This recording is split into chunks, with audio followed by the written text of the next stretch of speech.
रमाकांत एक 60 साल का शख्स अपनी पत्नी सुधा के साथ बहुत ही सुखमय जीवन व्यतीत कर रहा है।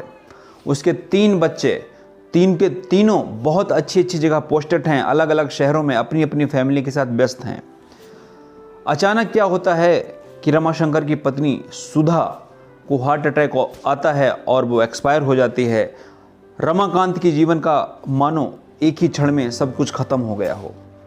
सूचना सुनते ही उसके 3 बच्चे, 3 लड़के अपनी बहुओं और पोतों के साथ तुरंत आ जाते हैं। सारे रीति रिवाज संपन्न होते हैं। उसके बाद सारे इकट्ठे मिलकर बैठते हैं। रमाकांत जी की आंखों में बहुत ही उदासी थी। वो अंदर जाके कोई भी 2 चीज़ें निकाल के लाते हैं। एक तो घड़ी रहती है और एक कुछ सिंगारदान एक छोटा सा रहता है। तो बच्चे पूछते हैं कि पिताजी आप इतने उदास क्यों हो? माँ की कमी तो कोई भी पूरी नहीं कर सकता, बट इसके अलावा और कोई बात हो तो बताओ। तो रमाकांत जी बताते हैं कि बेटा हमारे साथ हमारी जो भी संपत्ति थी आपको 3 लोगों में मैंने इक्वली रूप से डिवाइड किया, लेकिन ये 2 चीज़ें हैं जो सुधा की बहुत ही प्यारी चीज़ें थीं और तुम 3 लोगों हमारी समझ में नहीं आ रहा है कि मैं ये 2 चीज़ों को तुम 3 लोगों में डिवाइड कैसे करूं। वो घड़ी देखी, घड़ी बहुत ही सुंदर थी। तो सबसे छोटे वाले बेटा जो था वो बोला कि माँ हमेशा कहा करती थी कि हमारे बाद एक घड़ी हमारी छोटी बहू पहनेंगी।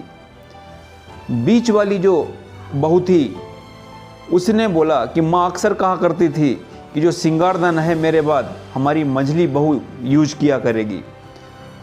तो रमाकांत जी बहुत ही उदासी मुद्रा में, सोच की मुद्रा में चले गए।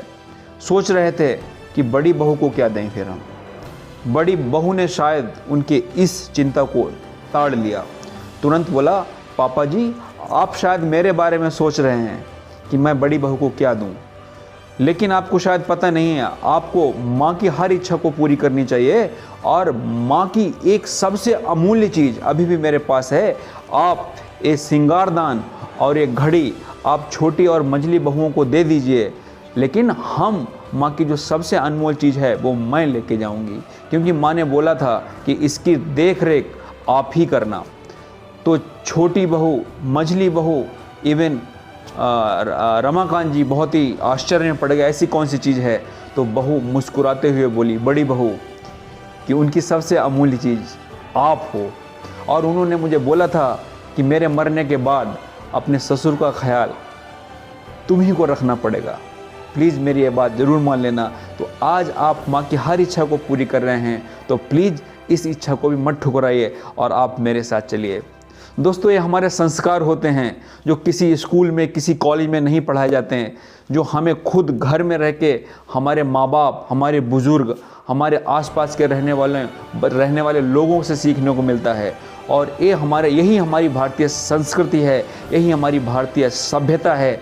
इस पे हम जितना प्रॉपर तरीके से चलेंगे, ऊपर वाले का आशीर्वाद उतनी ही अच्छे तरीके से हम पे बरसेगा और हम जीवन में हर्षोल्लास के साथ रह सकेंगे। Thank you.